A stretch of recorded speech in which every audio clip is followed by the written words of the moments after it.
चलो मास्टर बिरहा की ओर चलते हैं। वाह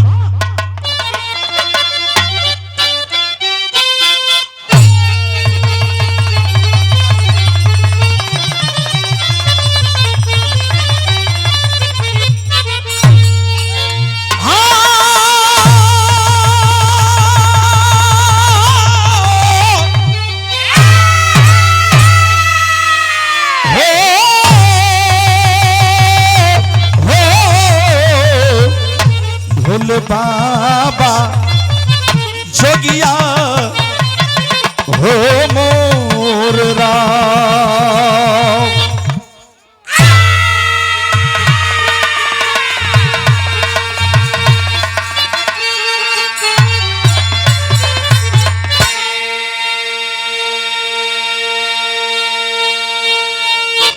चार लाइन भूमिका के अंदर वीरों के ऊपर बात लिखी गई बाबूजी। बिरहा सुने वाले बाबूजी जरा गौर करिहन। कहा जाता है वतन पे मरने वालों का, वतन पे मरने वालों का हौसला नम नहीं होता। अरे बहादुर वही होता है जिसको कभी मरने का गम नहीं होता, मरने का गम नहीं होता। यहाँ सब लोग बहादुर बैठल बा, तो आपको उधर से औरंगजेब मुगल शासक के द्वारा बिरहा सुना गया और आपका ध्यान ले चलता हो जब देश गुलाम रहा। आइए चार लाइन भूमिका है बाबू। कैसे?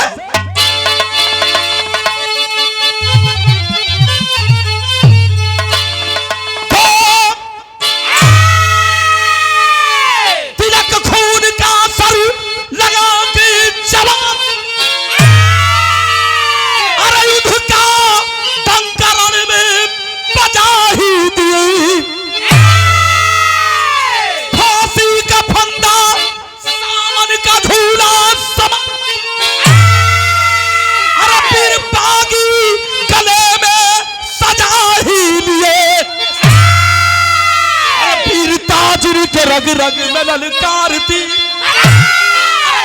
बैरी के आगे पैर तोड़ दो। अरे ये कभी सह न सकते तेरे जुर्म को। अरे यह वतन है हमारा, वतन छोड़ दो।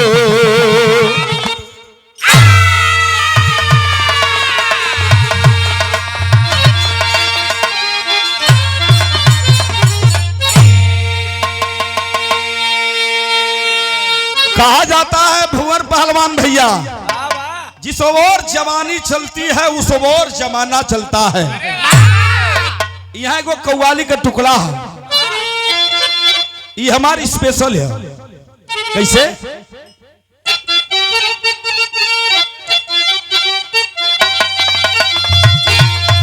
अपने मादरे वतन के लिए देश का शेर बबर कहता है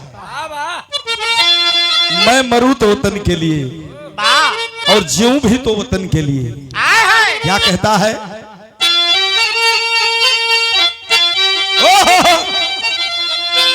कि बहे खून मेरा, अरे बहे खून मेरा, कि बहे खून मेरा चमन के लिए, वतन के लिए मेरी जान जाए, वतन के लिए।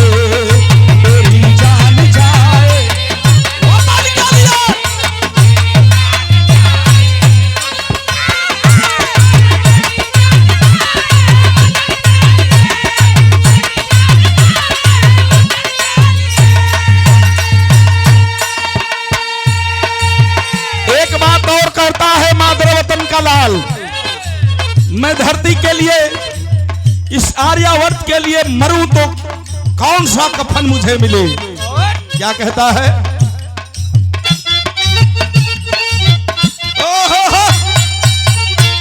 जो सरहद पे मुझको शहादत मिले,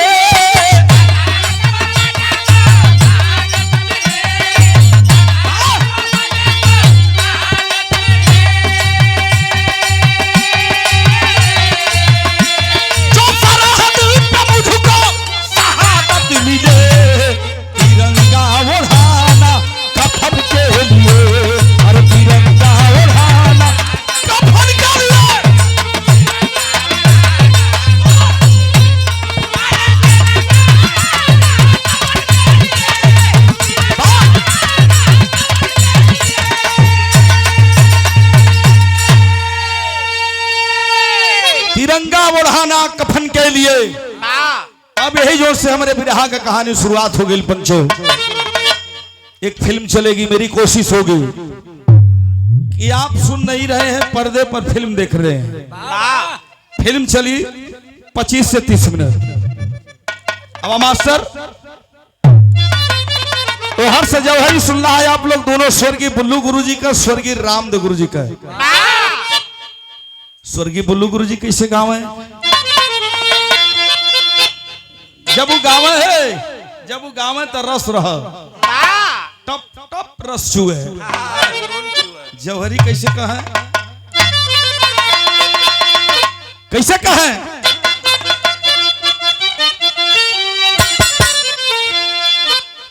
धन भरत भूमिया भारत, हीरो का बता घराना, खौरात दुनिया चल में दुनिया में जिनको माना। देश गुलाम रहा मित्रों, गुलामी के जंजीरों में मेरी भारत माता करा रही थी। जगह जगह से क्रांतिकारियों की टोलियों से आवाज बुलंद हो रही थी और बंगाल के धरती से नेताजी सुभाष चंद्र बोस की गनहुक्कार भर रही थी। है मेरे देश के सपूतों, तुम मुझे खून दो, मैं तुझे आजादी दिलाऊंगा। करो या मरो का नारा रहा। उसी परिस्थिति में उसी समय लंदन के पार्लियामेंट से कौन आया कि सर झांसकार तरिया करी, जयपुर में उदम मचाया, जो बंद हिंद के बागी गोली से उन्हें उड़ाया। अब स्वर्गीय रामदेव गुरुजी, स्वर्गीय बेचन गुरुजी कैसे जौहरी कह चढ़ा के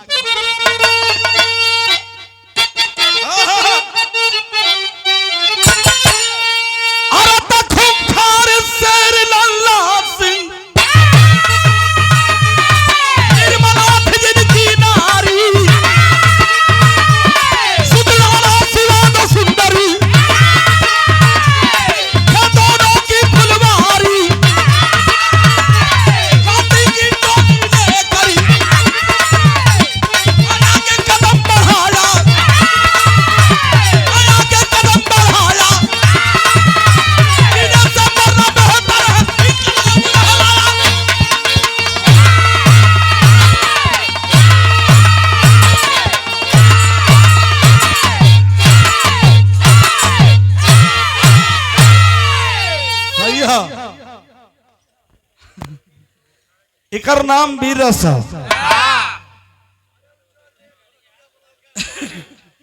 देखिए भैया, ढोलकिया बचा के पहले 800 रहा, 1000 हो गई। सवाई काजीपुर में तो नाम मिले बंटी बबली, 75 वाली मिले ले, 75 वाली देहली एक गो कहना यार इत दू गो बंटी बबली का अकेला काम करती हो। तो कुल प्यार है। देश गुलाम था,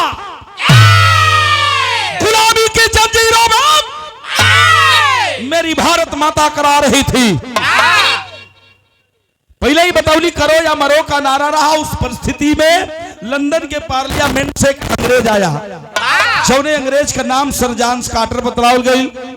अच्छा, तो सारन का नमो गजबा गजब रहल मास्टर। कौनों का नाम विलियम हॉल रहल, कौनों का नाम लॉर्ड माउंटबेटन रहल, कौनों का नाम रहल ले मोरचूस। अच्छा, ये तो गजबा नाम रहा। अच्छा, तो सारन का नमो पहलवान भैया लवे से रहा। होल छेद ज्यादा रहा। सो आखिरकार लंदन से आयल है कप्तान के पद पर नियुक्त होकर के। तो उसकी नियुक्ति कहाँ हुई? प्रथम जयपुर के, राजस्थान के जयपुर शहर में आयल। 2-3 दिन आराम फरमौलस। चौथ के दिन घोड़ा पर सवार भयल, 2-4 गो सिपाही लेकर के अंग्रेजी थाना की ओर बढ़ल है। तो अंग्रेजी थाना में सुना था कि 5 क्रांतिकारी बंद हैं, मैं उन्हें देखना चाहता हूं। हिंदुस्तान को आजाद कराने के लिए बिगुल बजाए थे, मैं उन क्रांतिकारियों से मिलना चाहता हूं। ये भैया गैल थनवा में 5 क्रांतिकारी भैया लोगों से मिले। पट्टा पहलवान रहल क्रांतिकारी भैया, खड़ा करा दिया फील्ड में और परिचय लेना शुरू किया।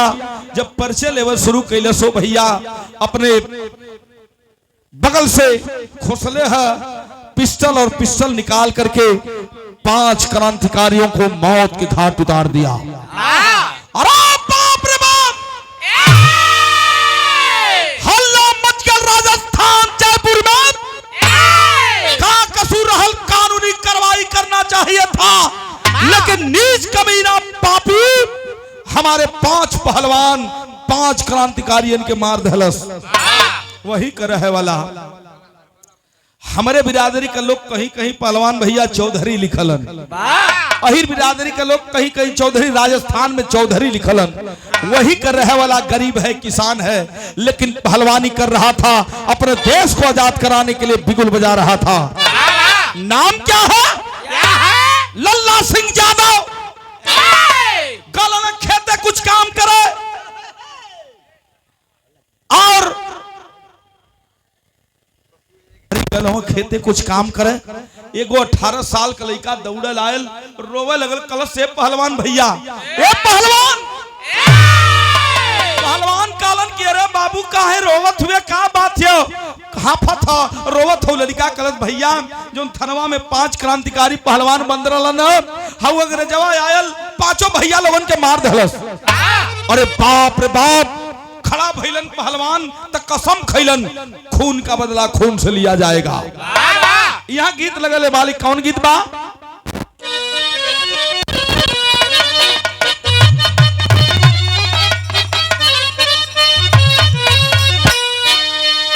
ये देखा स्वर्गीय राम दगुर जी अपने जवानी के आलम में गावत रहलन, कौनो दुल्ही अपने दुल्हा से कोहाइल है। अच्छा तो मेहरारू में ऐसा नदा है, मर्दन पर कहली हाँ सरोज जी कि मर्द बहुत जल्दी मेहरारू के लुभा जाला, नैयो ताके के तब्बो ताकल। ए भाई इ नजरिया है, देखा ही बदे बनल बा। अब केहू देखे में कोहा जा, गुस्सिया जा, गरियावत तो ओकरे लिए का करी हम? ए भाई मेहरारू में ऐसा अदा है सरोज जी, ऐसा अदा की अपने कोहायल मर्द के अपने अदा से मना ली है पहलवान। चीजें ऐसा होली भाई, अब मर्द कोहा जाई, मर्द कोहा जाई तो मेहरारू मना ले, या मेहरारू कोहा जाई तब मर्द का पसीना छूट जाई मनावे में। मान जाली भैया बड़ा जल्दी। कैसे? डंडा से। टाइम मर्दवा अपने वाली के डंडे से मनावेला। वो तो तोहरिया घरे से ना। ए भैया दुल्हन काले लाल ऊपर पर तुहार कमाई है राजा, का कलर रहल?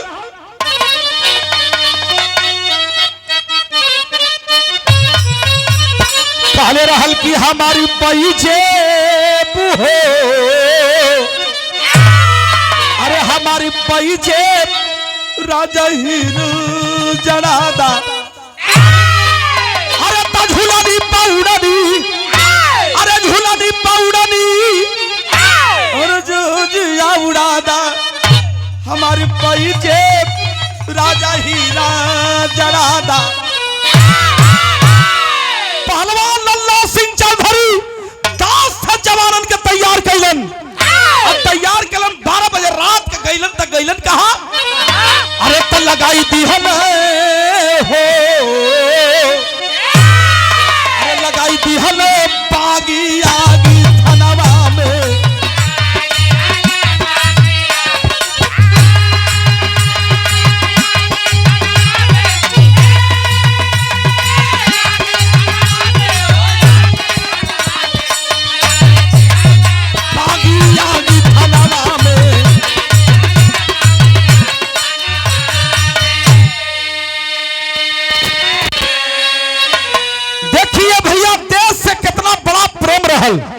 थानवा में अंग्रेजी के थाने में आग लगा दिया, जवान अगिया लगौलस तो में कह गो हूं अंग्रेज कि सतय अंग्रेज जवान के अरे दिहल मुआई, अरे पतवा लगावे गोरा बदलाई हो।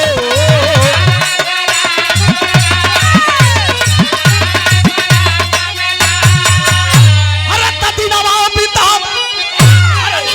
बितावे नेता के सनवा में, लगाई दिहल पागी आगी थनवा में।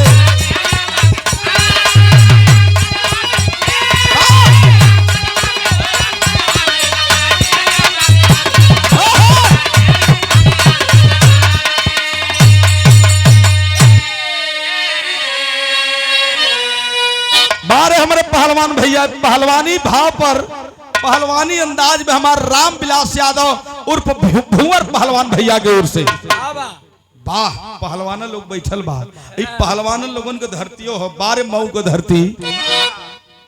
बहुत रुपए का आशीर्वाद, चरणों में प्रणाम करता हूँ, नमन करता हूँ, और यही तरह प्रेम परस्पर जिंदगी भर बना रहे।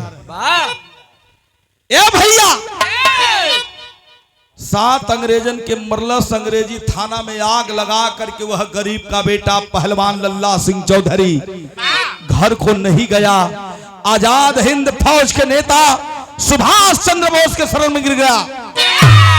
नेताजी से जाए के कारण से नेताजी 7 अंग्रेजन के मार के आल हिला, अंग्रेज के थाना के फूक के आल हिला। अरे बाप रे बाप, नेताजी सुभाष चंद्र बोस जब इतनी बात सुनलन है भैया, उठ के अपने गले से लगोलन कहन कि बारे पहलवान, बारे भैया, आज हमके विश्वास हो गल कि देश आजाद हो जाए।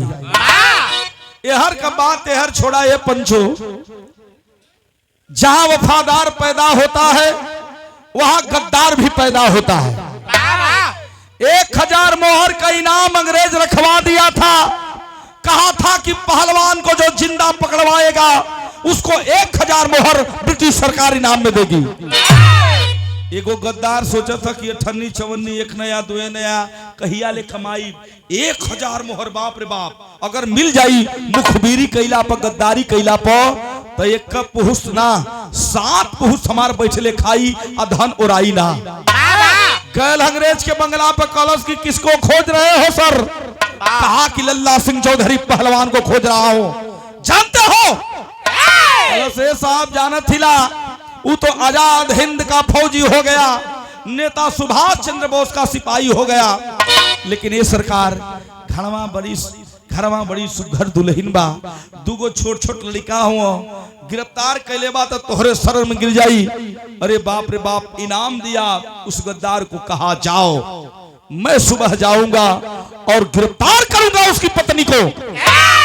ये भैया सवेर भयल, गद्दार चला गया इनाम लेकर के। सवेर भयल 10 गो सिपाही लेके माननीय श्री चंद्र यादव,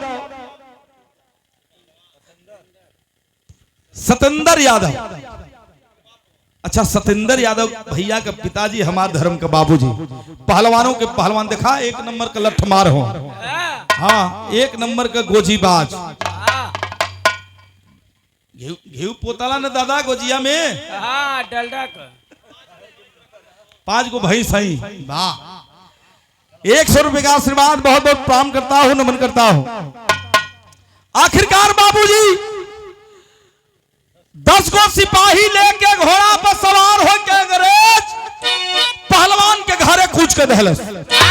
सवेरे का बेला, चाहे हमारे घर का मेहरारू, चाहे आपके घर का मेहरारू है भैया, अपने घर द्वार का काम धंधा करेली, झाड़ू लेके निर्मला दुल्हन लल्ला सिंह के चौधरी के मेहरारू अपन दुअरवा झाड़त रहली। तब तक दस्तक दे दिया अंग्रेज, आवाज लगाया, अरे हो निर्मला, अरे तेरा पति कहाँ है रे? खड़ी हो गई शिष्टाचारी नारी, संस्कारी नारी, हाथ जोड़ करके कही सरकार 7 दिन हो गए, रोने लगी, कही सरकार हमें कुछ ना मालूम, 7 दिन हो गए हमारे सैया के घर से गयल, कोनो अता पता नहीं मिलल, हमारे सैया कहाँ गइल बाड़े। उतरा है घोड़े पर से, कहा झूठ बोल रही है, अपने पति को बचाने के लिए कलाई पकड़ करके घोड़े पर बैठाना चाहता है। सारे हिंदुस्तान को वह नारी खींच करके थप्पड़ मारती है, भाग तो गला, कुत्ता कमीना। डेरा गल 60 ऊपर गल सारे के गाल पर डेरा गल कलश की अरे सिपाहियों पकड़ लो इसको। कोड़ा निकाला और कोड़े से लगा मारने वह पापी नीच कमीना। यहर का बात यहर छोड़ा बाबू, बड़े बड़े फौलादियन के औलाद का गम पानी पानी का देला बाबूजी। नेताजी सुभाष चंद्र बोस अपने क्रांतिकारियन के सीना में बारूद भरत रहलन, लेकिन एक तरफ जा करके लल्ला सिंह चौधरी के परिवार का याद आयल बा, रो रहल बा। तो यहाँ एक गीत लिखलन कवि जी, कौन गीत बा मास्टर?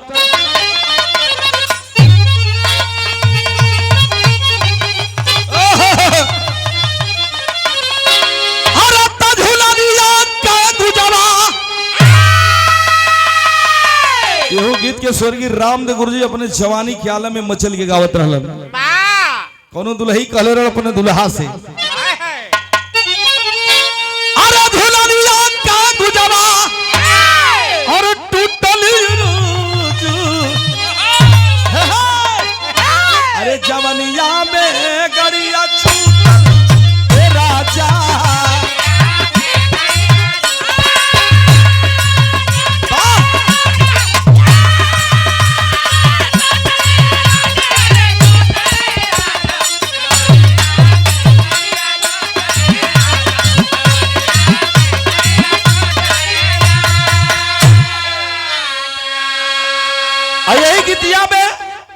गीतिया के भाव में हम गंगा चैनल पर जब बिरहा मुकाबला होत रहल तो हम गौले रहली। मुकाबला में का गौले रहली? हमार मुकाबला उजाला जी से रहल। उजाला जी कहले कि तोहार ऐठनी उजलवे छोड़ाई। तो हम कहले रहली कि भैया तो पुजारी हो गइल, लेकिन ये भौजी देवरवा घर में बा, आधा हक होला भौजाई में देवर को। तो हमार बात सुना, का कहले रहली?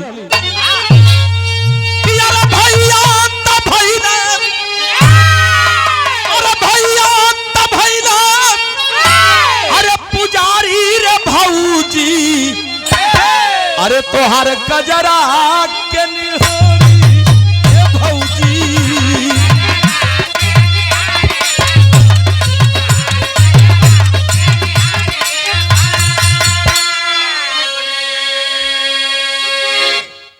ए भैया ई त गीत रहल। लेकिन नेताजी सुभाष चंद्र बोस देखलन कि अरे बहादुर पहलवान क्यों रो रहा है? अभी तो बड़ी बड़ी बात कर रहा था कि मैं देश को आजाद कराऊंगा, अब क्यों रो रहा है? जरा मैं जान करके देखूं। नेताजी पूछत हुन, तब रो करके कह रहा है कि कोनो गद्दार गद्दारी के लिए हुई है नेताजी, हमारे परिवार के गिरफ्तार कर लिए हुई तो वो पापी अंग्रेज प्रताड़ित करत हुई। रोत बा नेताजी से कहत बा कि अरे माया सवती, अरे नेताजी माया सवती, अरे भरमाव भैयू, अरे सुगनवन के याद आवे ये भैया।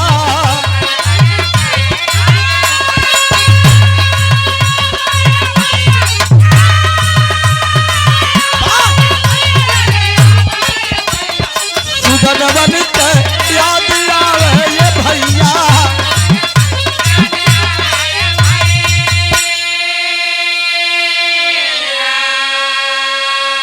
सुंदर पुष्पहार हमारे भैया के तरफ से, स्वर्गीय बाबूजी का भतीजा हूँ, हमारे भाई हो, आपकी तरफ से नमन बहुत बहुत प्रणाम करता हूँ।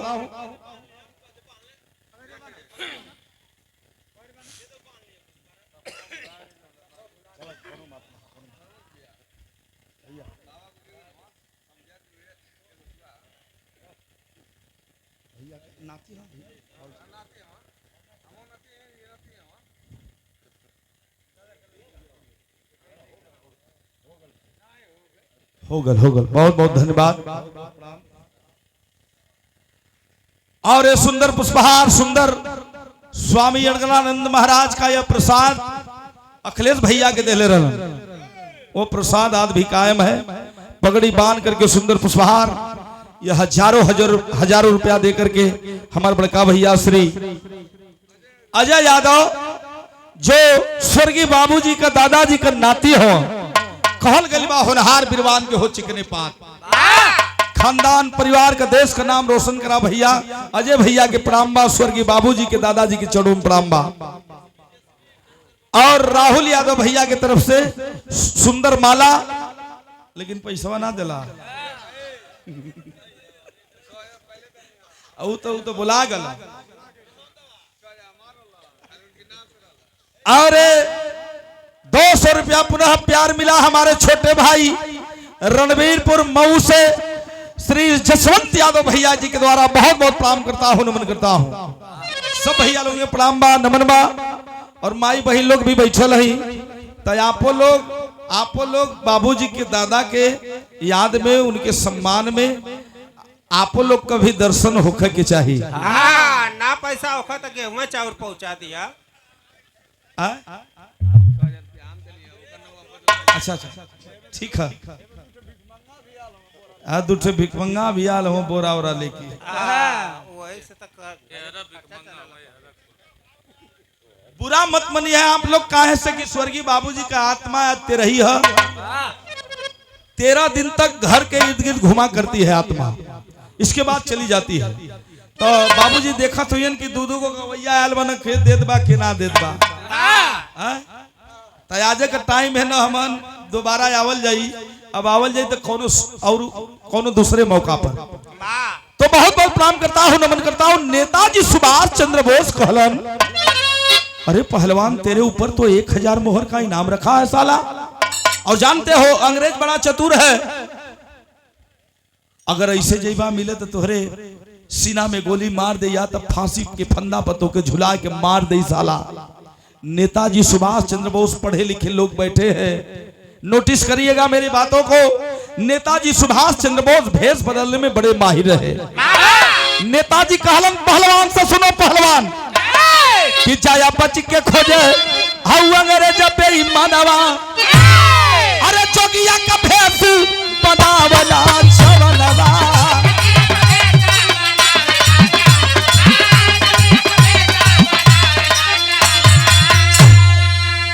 अरे सरंगी पायल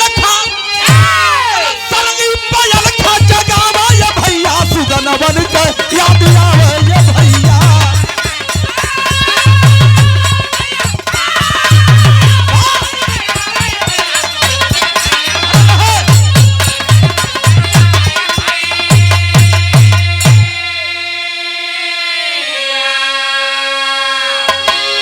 हे भैया, नेताजी कहलन कि जोगी का भेष बनाएला ये पहलवान, सरंगी गुदरी लेला, भजन गावत जा, अपने परिवार से मिल के झटके में चली आवा।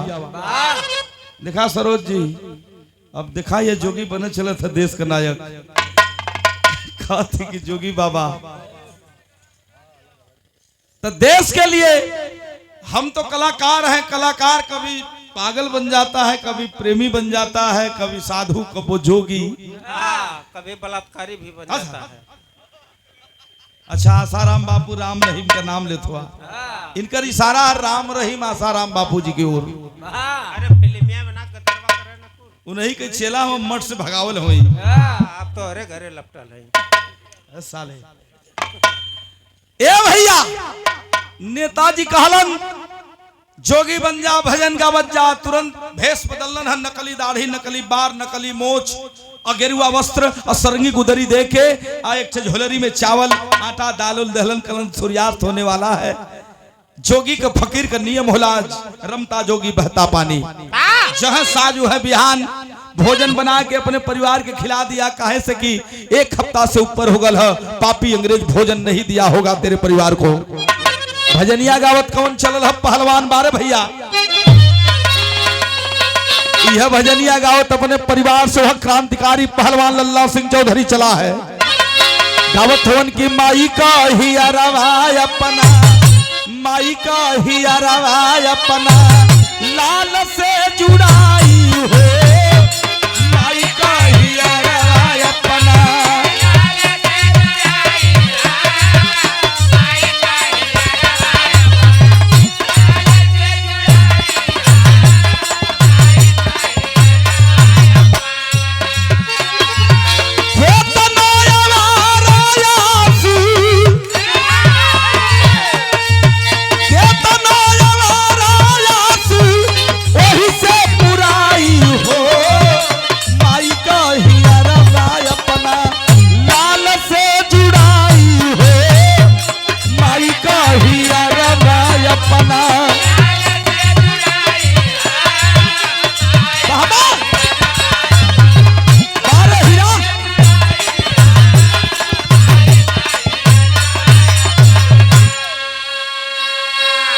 भजनिया गावत भेष बदल के जवान पहुंचा अपने दुअरवा पर देखलस त कलेजा कांप न गयल। दोनों बचवा पानी दाना बिना ओट सुखायल हो। सोच रहा है पहलवान, एक तरफ देश खतरा में है और दूसरी तरफ मेरा परिवार खतरे में है। नेताजी सुभाष चंद्र बोस कहे थे, ऐ पहलवान, पहले देश होता है बाद में परिवार होता है। बैठ गया आसन मार करके, सूर्यास्त होने वाला है। गांव में से 2-4 को गोहरा मांग के लिए लो। गोहरा सुनगा के बाटी चोखा बना के तैयार कैलन है। जोगी रूपी क्रांतिकारी हो भैया, जब भोजनवा खाए के तैयारी कैलन तो गजब न हो गए। यहाँ पचरा लिखत हो कवि जी कैसे,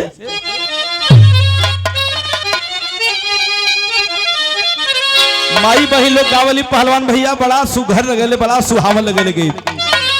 अरे निबिया के डारी मैया,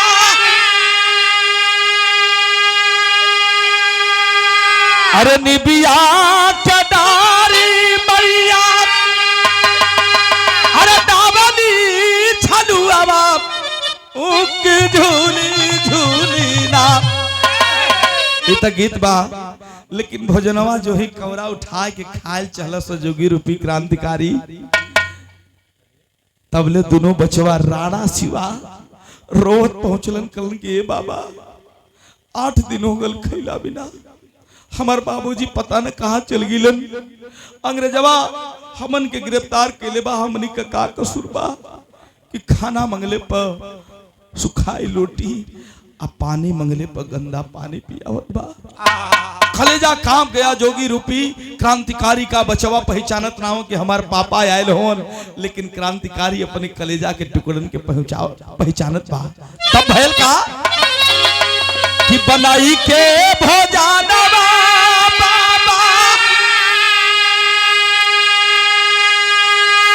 अरे बनाई के भोजनवा बाबा, अरे खाया चलल खानावा, खानावा माहुर भइलेला, हो खानावा माहुर भइलेला। आइले गोदिया के सुगनवा, खानावा माहुर भइलेला।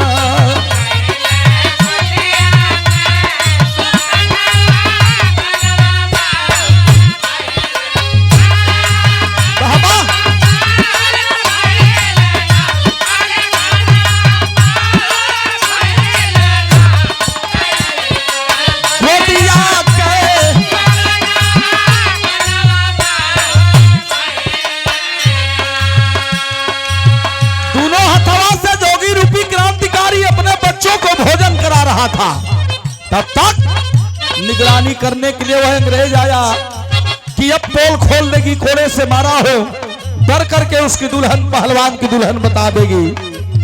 देखलस तब आग बबूला हुआ वो अंग्रेज देखता है कोई साधु मेरे बिना इजाजत का इन बच्चों को भोजन करा रहा है। क्यों करा रहा है? दोनों हाथ करा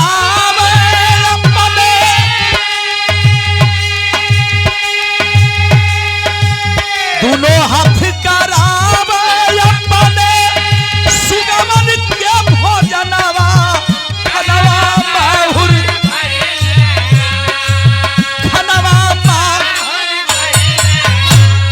थप्पड़ मारला बेईमानवा, माहुर भइलेला।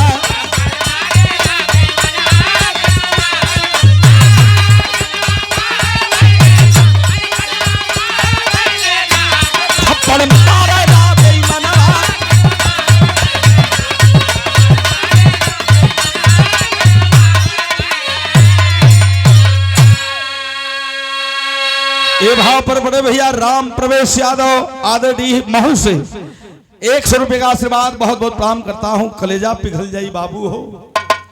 आज दोनों बचवन के भोजन करा रहल बा। वो जोगी रूपी क्रांतिकारी कहा कि बचवा मैं तो रमता जोगी बहता पानी रे, तो हर पापा तो हर बाबूजी जहां भी हुई है जरूर रही है।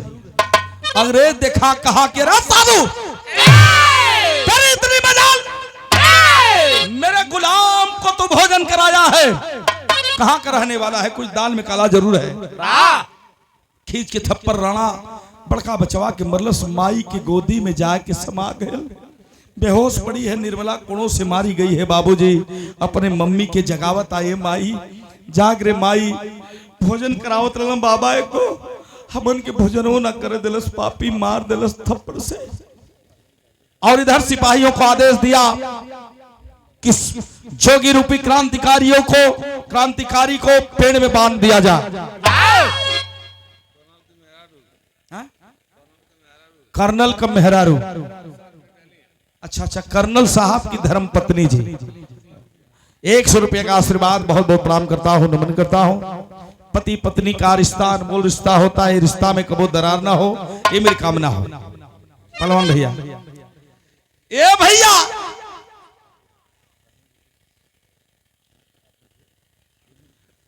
जोगी रूपी क्रांतिकारी को अंग्रेजों को आवाज दिया कि इसको पेड़ में बांध दो, कुछ दाल में काला जरूर है। पेड़ में बंधवा दिया और पहुंचा है निर्मला दुल्हन के पास। कहा कि बता उठ, एक कौन आया है? नहीं उठी, बेहोश थी निर्मला। लौट करके साधु के पास आया, कहा तुम कौन है बता दे। दोनों में बात होत बात, तब तक कान में आवाज निर्मला के गईल की तैवजिया हमरे सैया, हमरे पहलवान भगवान के आवाज है। हौसला मिलल, शक्ति मिलल, उठ करके बैठ जाती है। देखती है कि हमारे मांगी के सिंदूर हमार सैया, हमार भगवान आई बड़े। मुख से बोलना चाहती है तो नजरों से इशारा करता है क्रांतिकारी, नहीं निर्मला गलती मत करना। तेरी का भाव लिखत उन कवि जी कैसे,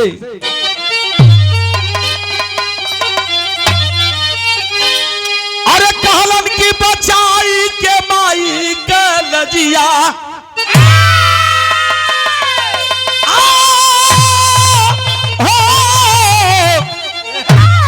अरे मोरे राम बचाई के माई कलजिया, अरे पानी के गईले पानी ना फिर से आई, बचाई के माई कलजिया।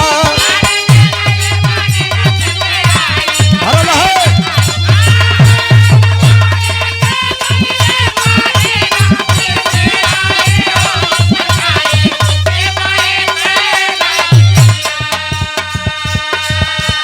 पहलवान भैया, तेरी के बाद स्वर्गीय बुल्लू गुरुजी बिरहा के बानगी कहें। सुनील भैया क्या कहें,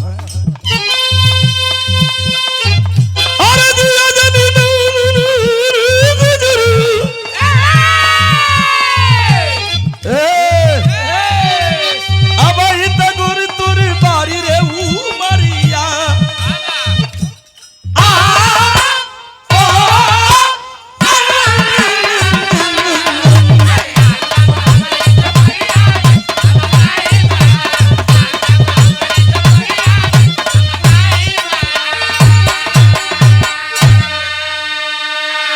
उठ करके बैठ जाती है। देखती है कि हमार सैया साधु वेश में आए लोगन अपन दुखवा कुल कहल चाहत है। तब तक नजरों से इशारा कर दिया वह क्रांतिकारी पहलवान की, नहीं रे पगली, हमारे दिल का सपना हमारे दिल में दफन हो जाई, बोल खुलने न पाए। ए भैया देखला अंग्रेजवा की अभी तो रो रही थी और ये हंसने लगी और बड़ी बड़ी बातें करने रहेगी। निकाला है फेटा से कटार और कटार ले जाकर के इस गर्दन पर लगाया। कहा कि रसरी जल गई, ऐठन नहीं गया।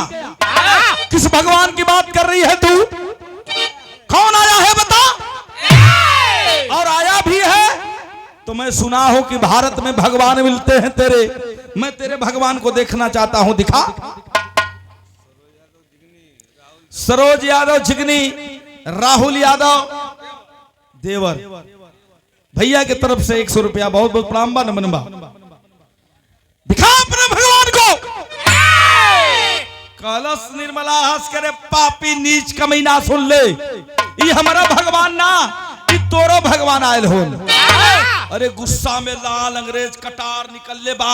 अब तनिक देर नहीं लगाया, निर्मला दुल्हन के सीने में भोंक दिया। तड़पती हुई धरती पर गिरी है। दोनों बचवा छपटियात हो जैसे मछरी के पंचो जल से बाहर कर दिहल जाए, वही तरह दोनों राणा शिवा बचवा छपटियात होवन। बड़का बचवा जाए के अंग्रेज के चरण पकड़ लेलस, कल से साहब हमके मार दिया लेकिन हमारे भैया के छोड़ दिया। दुल्हन को मारा है उस कटारी से और उसी कटारी को उठाया और बाल पकड़ लिया राणा बच्चे का, कहा तुम हिंदुस्तान के सपोले हो, जिस दिन फन आएगा हम अंग्रेजों के ऊपर डंक मारोगे। बलवा पकड़ के हो राणा शिवा का खच खच मुड़िया काट दे बा। अरे बाप रे बाप, तब तमा गया जोगी रूपी क्रांतिकारी, खोलना चाहता है बॉल को लेकिन रूह ने आवाज दिया, कहा कि नहीं रे पहलवान नहीं, पहले देश होता है बाद में परिवार होता है। वह कटरिया लेके पापी चलल है जोगी रूपी क्रांतिकारी के तरफ। तो नेताजी इधर देखल 2 घंटा ना 4 घंटा हो गई, लगत बा कुछ दाल में काला बा। नेताजी सुभाष चंद्र बोस से अंग्रेज बहुत डरा करते थे। नेताजी सुभाष चंद्र बोस कैलन का भैया,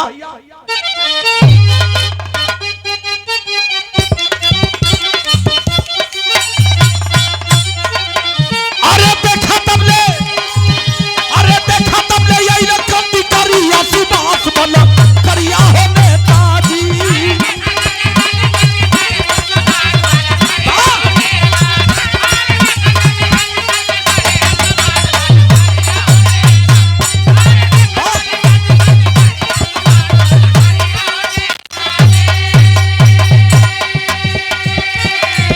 अरे लल्ला सिंह जाए बोला नेता के सामने,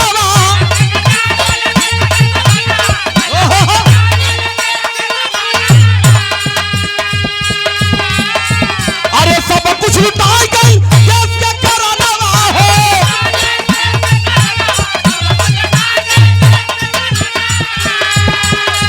अरे राखी भाई खिल खिलवारी सुभाष बल करिया हो नेताजी।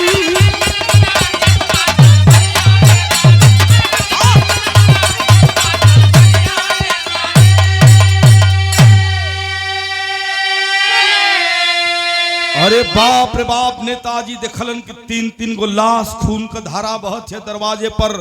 तमतमा गए नेताजी सुभाष चंद्र बोस, बानहल जोगी रूपी क्रांतिकारी के छोड़ौलन। आओ जिस कटारी से वह पापी अंग्रेज काटा था, दोनों बच्चों को दुल्हन को उस कटार को फेंक करके चला गया था। नेताजी कटार उठौलन और जोगी रूपी क्रांतिकारी के लेके जंगल की तरफ भगलन है।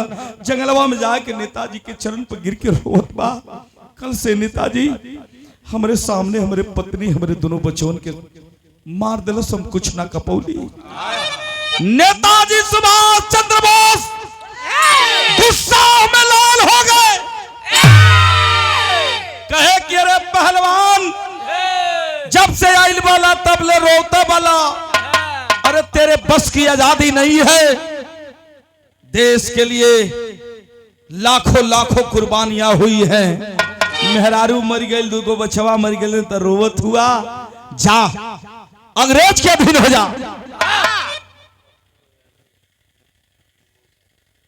अच्छा, श्री पप्पू यादव जी के मौसा जी जेसीबी मालिक, ये मौसा जी की ओर से 500 रुपए का आशीर्वाद इस भाव पर श्री चरणों में बहुत बहुत प्रणाम करता हूं, नमन करता हूं। तेरे बस की आजादी नहीं है ए पहलवान, जा अंग्रेज के अधीन हो जा, तू आत्मसमर्पण कर ले। अरे कानून की जानते हो पहलवान, अरे जलियांवाला बाग में जल्लल डायर गोली चलवाया था। जलियांवाले बाग के मेले में जल्लल डायर धोखे से गोली मरवाया था। और जानते हो उसमें एक बच्चा बचा था, वो भी 8 साल का था, जिसका नाम था उधम सिंह। बहते हुए खून से तिलक लगाया था माथे पर, कसम खाया था कि कसम तिरंगे झंडे की, जब तक इस जनरल डायर को मार नहीं लूंगा चैन की नींद नहीं सोऊंगा। ए पहलवान, 18-20 साल का जब उधम सिंह हुआ, पैसे का कमी रहल, पैसा इकट्ठा ना हो पौलस, तो जल मार्ग से हो करके लंदन में जा करके जनरल डायर को गोली मारा था। रोवत हुआ, अरे मर्दबा जा चुल्लू भर पानी में नाक दर्र के मर जा। जब इतनी बात सुनल सबारे पहलवान नेताजी के चरणों पर गिर गया और कहा कि आज के बाद मेरे आंखों में आंसू नहीं, अंगार निकलेगा, अंगार। नेताजी, जब तक मारूंगा नहीं साले को चैन की नींद नहीं सोऊंगा। हाँ हाँ हुई हमारे राहुल भैया की ओर से, राहुल भैया की ओर से 100 रुपए का आशीर्वाद। जब चलल है कसम खाए के तब बीरस को भाव लगल मालिक कैसे।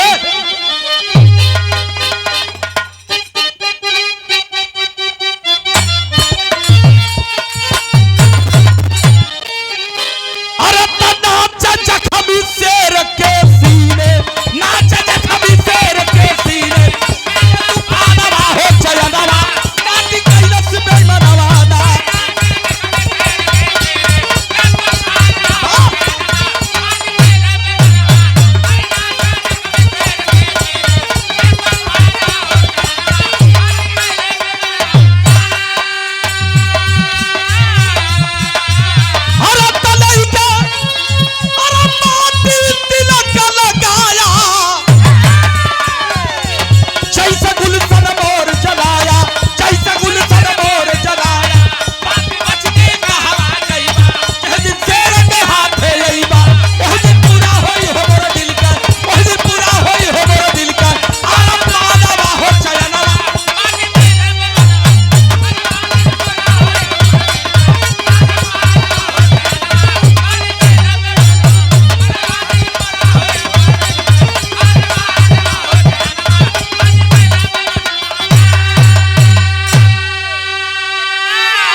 कसम खैलस मारब सारे के तो मारब। अच्छा तो ये खबर पूरे राजस्थान में फैल गई कि लल्ला सिंह चौधरी अभी जिंदा है। परिवार को तो मार दिया साला अंग्रेज, लेकिन कसम खाया है नेताजी के साथ में है, अब उस अंग्रेज को मारेगा तो मारेगा। अच्छा तो वह गद्दरवा फिर इनाम ले बजी चलत है कि चली खबरिया जना दी नहीं तो सारे के कुल हिंदुस्तानी मार दी है। नमक खैले हिला ये भैया बंगला पर पहुंचल है वो गद्दार जो परिवार को गिरफ्तार करवाया था। गद्दार पहुंचा बंगले पर तब भिस्की का बोतल खोल के साला अंग्रेज चुस्की लेत रहल, चुस्की लेत रहल। दुरवा से कलश ओए हिंदुस्तानी गद्दार नशा में हो। हिंदुस्तानी गद्दार पहुंचा कलश के हे सार नशा तोरा अपन खबर बड़ी बुरी लाया हूं, बुरी खबर है। अरे इंडिया छोड़ करके लंदन भाग जा। कहा क्यों भागू? अरे हिंदुस्तान मेरा गुलाम है। कलश की ना, क्रांतिकारी खेमा में एक उद्घोष आया है, वह पहलवान अभी जिंदा है, आपको मारेगा तो मारेगा। तुरंत लेटर पैड निकला साली आली अंग्रेजी में लिख के और लंदन के पार्लियामेंट में अपन छुट्टी भेज के मंगवा लेलस। कहले का मतलब छुट्टी मंजूर हो गई, लंदन भाग गल हो भैया। तो पहलवान दुदास हो गल कि भैया ए नेताजी हमार दुश्मन तो भाग गल लंदन। तो पहापट में भाव लिखत हूं कवि जी कैसे।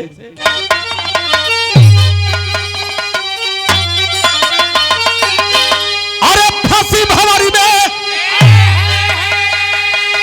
अरे फांसी भंवरी में, अरे आज धर्म कन्हैया धरती मैया के, अरे भागल जान बचा के नीच कसैया धरती मैया के।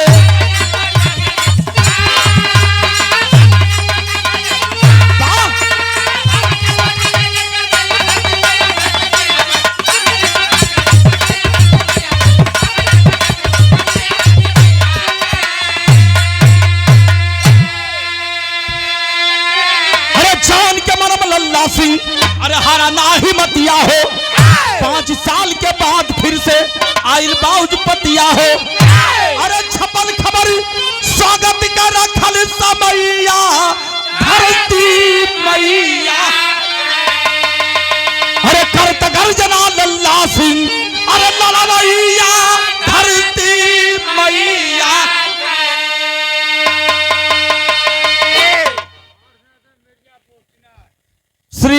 पार्शनाथ यादव मिर्जापुर चुनार बनारस की धरती से ये प्यार भरा 100 रुपए का आशीर्वाद भैया के बहुत बहुत प्रणाम बा। चुनार बिहार, अरे चुनार मिर्जापुर बनारस ये बिरहा की धरती है।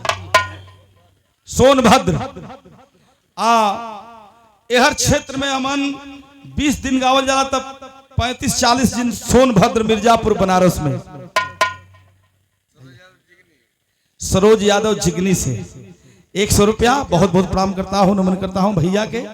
आपो के प्रणाम बा, आपो के प्रणाम बा है। हाँ खोज लिया अब भौजी ओजी है ना। हाँ तो भौजी ओजी के लिया मांग के। हाँ राहुल यादव भैया के द्वारा 100 रुपया बहुत बहुत प्रणाम बा। और बहुत दिल फेक आशिक हैं आप। अब गावा था जा जा फोटो हो गया जा 5 मिनट और हमारे बिरहा है। हमारे बिरहा का मेन कहानी है बाबूजी। भागल लंदन छुट्टी करा के अंग्रेजवा एयर खेमा में उदासी हो गई हो पंचो। लंदन गल तो कर भव्य स्वागत ब्रिटिश सरकार कैलस की राजस्थान में जयपुर में यह हिंदुस्तानियों के बीच खौफ पैदा करके आया है। तो इसकी नियुक्ति फिर दोबारा इंडिया में होनी चाहिए। 5 साल के बाद उसकी दूसरी पोस्टिंग होती है पहलवान भैया। कहां? कलकत्ता। कलकत्ता जे गए हो भैया धर्मतल्ला मैदान देखले होई। वही धर्मतल्ला मैदान में वो अंग्रेज का दूसरी पोस्टिंग है। वही धर्मतल्ला मैदान में ओकर भव्य स्वागत होइले के तैयारी होत बा। उस समय नेताजी कहाँ रहलन? बनारस रहलन। बनारस, मऊ, गाजीपुर, पूरे पूर्वांचल के क्रांतिकारियन के इकट्ठा करके क्रांतिकारियन का टोली इकट्ठा करत रहलन और दुश्मन के मुंहतोड़ जवाब देवे खातिर। खबर मिलल कि दुश्मन वही कलकत्ता में आयल है। 5 दिन बाद उसका भव्य स्वागत होने वाला है धर्मतल्ला मैदान में। नेताजी पेपर पढ़लन पढ़ करके अपने क्रांतिकारियन के लेके चलन है। तब बैश्वरिया आल्हा में कवि जी भाव लिखते हैं।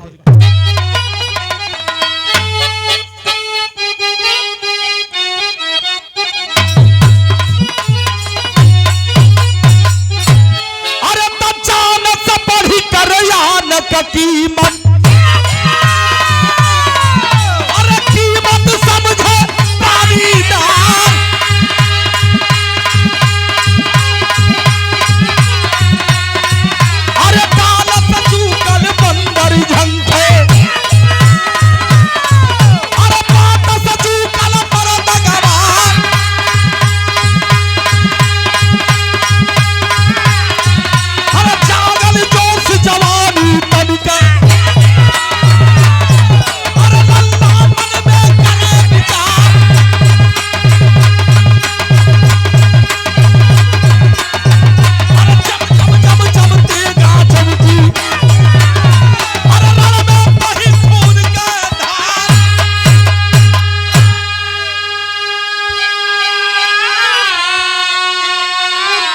अच्छा तो यह गुलबतिया करत नेताजी सुभाष चंद्र बोस ठीक 5वें दिन सुबह 10 बजे एंट्री कर गए धर्मतल्ला मैदान के समीप।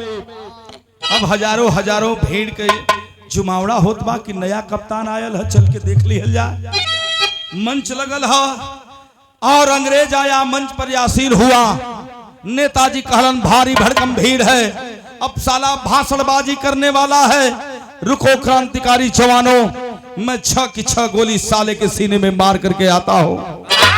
इतनी बतिया जब लल्ला सिंह चौधरी पहलवान सुनलन हो भैया, नेताजी के चरण पर गिर गईलन, कहलन कि हम कसम खैले ही मारे बदे इस शिकार हमार है। नेताजी हमके आशीर्वाद दा, हम अपने परीक्षा में पास होके आई। नेताजी कहलन यही दिन का इंतजार रहले भैया, यही दिनवा का हमके इंतजार रहल। 5 साल पहले याद कर ले, तेरे सामने तेरे दोनों बच्चों को काट दिया था, तेरे दुल्हन के सीने में खंजर भोंक के मार दिया था। यह पापी अंग्रेज आया है, वो वस्त्र जोगी वाला जो ने जोगी भेष में गलला, उस वस्त्रवा कुल हम संभाल के रख ले हिला। उस कटारी से, जिस कटारी से काटा था तेरे परिवार को, उस कटारी को आज तक संभाल के रखा हो। नेताजी वही धर्मतल्ला मैदान के बाहर रच रच के जोगी का भेष दोबारा बनौलन और सरंगी गुदरी दहलन। एक झोलरी में चमचमात पिस्टल दिए और एक झोलरी में वह कटारी दहलन। कहलन जा वो पापी का स्वागत करके आवा। भिड़िया चिरत जवान चलल तो आल्हा में भाव लिखलन। हमरे आल्हा का तरी से चेंजिंग हुई पहलवान भैया।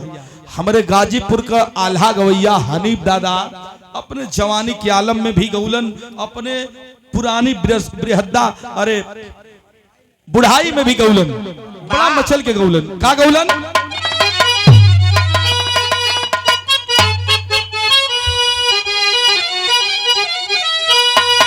गावा इधर ठेगुनिया के वाह कैसे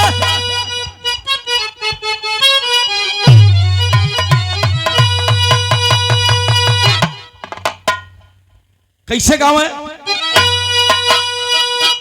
अरे लल्ला सिंह जाए बोले अरे वही न के समनमा दादा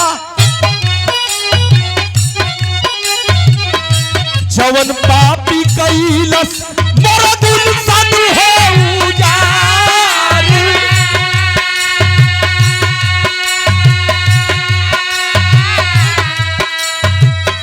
जवन पापी कैलस मोरा दिल सन हो उजाड़।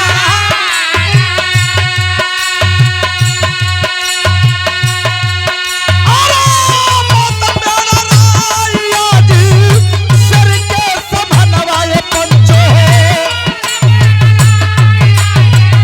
सर के समनवाए पंचो।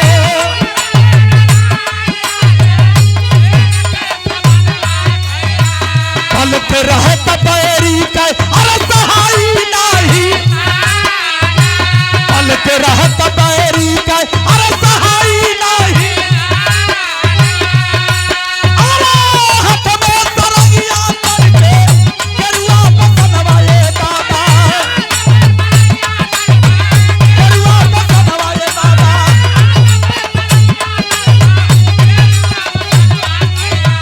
छुड़िया छुपाए चला शेर बाली छुड़िया छुपाए चला शेर बाली। आराम चला तहलका भारी कलकत्ता शहरिया ये दादा।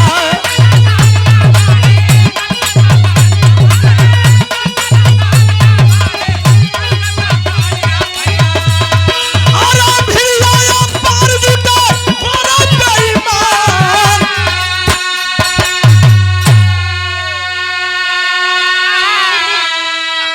भिड़िया चिरत एक झोलरी में छप्परा पिस्टल और एक झोलरी में कटारी लेकर के सामने पहुंचा मंच के सामने। तो भाषणबाजी देते अंग्रेज। सुनो कलकत्ता वासियों, मैं वही अंग्रेज हूं। राजस्थान में मेरे खिलाफ एक पत्ता नहीं हिला करता था। और सुनो मेरे खिलाफ यहां भी जो आवाज उठाएगा उसकी आवाज हमेशा हमेशा के लिए बंद कर दूंगा। जाएगे समन्वय में इतने मंच रहल हाथ हिलावत है क्रांतिकारी जवान जोगी भेष में सर समझ गया। तो कैसे बोलो था? हिंदी शुद्ध सारन के बोलन आया हुआ सोई साढ़ू ओए साढ़ू। अच्छा तो साधु कह ना आया तो साढ़ू कहता। अच्छा तो लगता है मेरे शासन काल को जानने वाला है पहचानने वाला है। मेरा लगता है स्वागत करने आया है। आवाज दिया कहा आओ मेरे पास टाइम कम है और मीटिंग में जाना है। जब इतनी बात सुनलन है पहलवान लल्ला सिंह चौधरी गरीब किसान का बेटा वतन का रखवाला छलांग लगा करके पहलवान रहब कैलन। छलांग लगा के मंच पर आके खड़ा भयल कहलस जय हिंद सर। जय हिंद। मेरे धरती पर आपका स्वागत है। काल ओके ओके ओके ठीक है जल्दी स्वागत करो। चारों तरफ पहलवान देख लिया कि धर्मतल्ला के आरी आरी अंग्रेजी फौज बंदूक लेके खड़ी बा। देखलन है तुरंत माला निकलने के बहाने भैया हो देखा हो बारे देशभक्ति बारे देश कबीर गजब तेरी अदा रही। कितना तारीफ करूं मेरा शब्द कम पड़ जाएगा। तुरंत झोलरी में हाथ जलन चट से निकाल के और पट से कनपटी पे लगा देलन। कलम बोल साले साले खा के मेरे देश का ना मोटा हो गया है साला। अरे भाई वो अंग्रेज ना हम हो, वो लौकू समझतो और जीजा। उल्टा जी आप जीजा के सार जौन सार होला पहले ही गरियाओ ने पहलवान भैया, सही है कि ना? ए भैया कनपट्टी पर सटौले है कलश की बॉल साले, हिंदुस्तान को गुलाम बनाने आया है बेहुदा। गनगन गनगन कांपा था कलश की। ओए ओए अरे तू कौन है? तू कौन है? लगता है जोगी रूप में तू क्रांतिकारी आया है। तुरंत नकली दढ़िया नोच के फेंक दलस, नकली मोछिया नोच के फेंक दलस, नकली बरवा निकाल के धो दलस। कहलस साला नीच कमीना, मुझे पहचान मैं कौन हूं? कहा कि वाट वाट, अरे अरे पहलवान तू जिंदा है, अभी जिंदा है। मैं तो सोचा था कि मेरे खौफ से, मेरे आतंक से तू डर करके मर गया होगा, लेकिन तू जिंदा है। कहा कि हाँ रे साला मैं जिंदा हूं, इसलिए जिंदा हूं कि परिवार का गम नहीं है, देश के प्रति लाखों लाखों कुर्बानियां हुई है, उस कुर्बानी का बदला लूंगा और अपने बीबी बच्चों का बदला तेरे से लूंगा। पहले कह दे अपने पिल्लों से कि सारी बंदूकें धर्मतल्ला मैदान के उस पार फेंक दे। माइक पकड़ा अंग्रेज, कहा कि अरे सिपाहियों जल्दी बंदूक फेंक दो, नहीं तो ये पागल क्रांतिकारी मुझे गोली मार देगा। 1 मिनट ना लगल भैया, धर्मतल्ला मैदान से बंदूक साफ हो गई, फेंका गई। तब मातृभूमि को सलाम किया, अपनी जनता जनार्दन को सलाम करके पापी को कनपट्टी पर सटा करके 3 गोली मारा। 3 गोली मरलस, बॉयलर मुर्गा की तरह सरवा लटक गया। जब लटकल है पहलवान तो अपराध तफरी मच गई वही धर्मतल्ला मैदान में। सब लोग भागे लगल के रे बाप रे बाप जान बचावा, इस साला अंग्रेज गोली चलवा दिया। उका जाना था कि क्रांतिकारी आयल है, लोग भागे लगल तो वही भिड़िया में हमारे देश का पहलवान, बारे पहलवान सत नमन करता हूं तेरे को। आज वह पहलवान करता है क्या बाबूजी? भाव है खड़ी कर।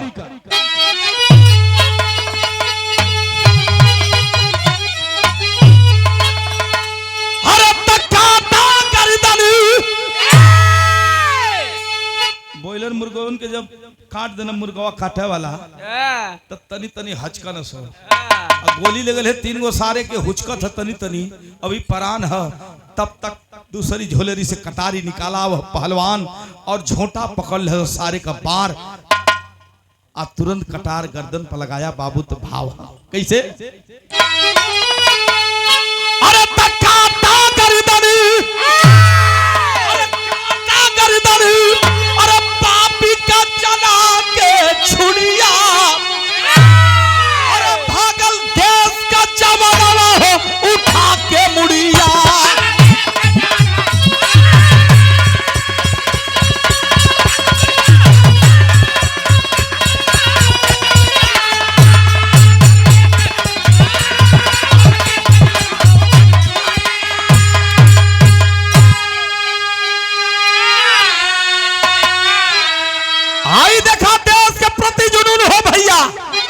अंग्रेज के मुड़ी कटलस तो छोड़लस ना, वही झोलरिया में रख के जहां नेताजी सुभाष चंद्र बोस अपने बहादुर पहलवान के इंतजार करत रहलन, नेताजी के तरफ लेके मुड़िया भागल। अंग्रेजी फौज देखलस कि अरे हमारे साहब का तो कुल शरीरिया है लेकिन मुड़िया ना है, यही जा रहा है क्रांतिकारी है। अरे पिठिया में गोली मारे गोरे बेईमानवा, अरे धरती रोवाना ऊपर रोवाना गगनवा।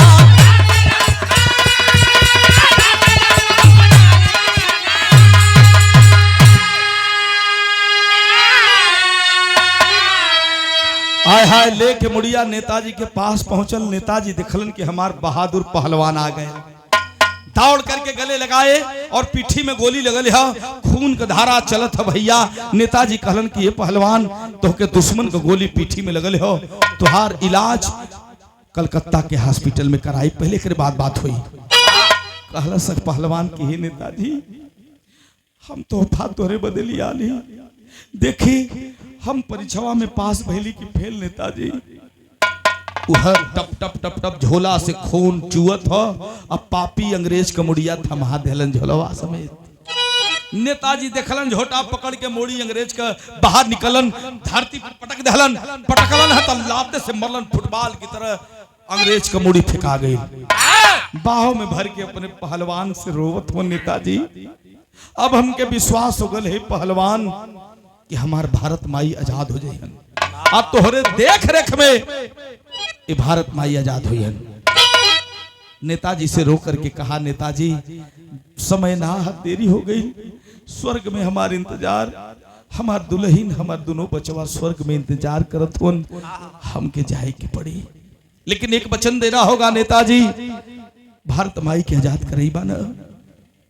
इंकलाब जिंदाबाद करते करते वह देश का प्रहरी, देश का पहलवान लल्ला सिंह चौधरी हमेशा हमेशा के लिए नेताजी की बाहों में सो गया। तो भाव लिखना पड़ा क्या, अरे मौत को दावत कैसा रोको धीरे, अरे मौत को दावत, अरे तई के तोलल हाथ करिया, अरे भोगल देश का जवानवा हो उठा के मुड़िया।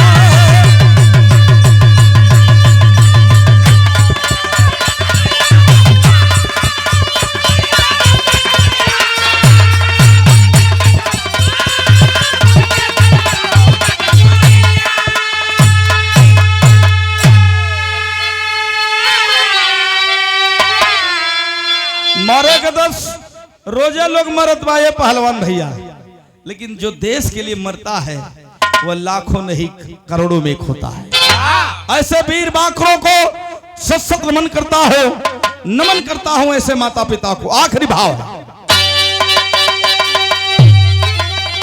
अरे गुरु बिहारी गुरु राम लाल वर्मा का, अरे विमल चंद्र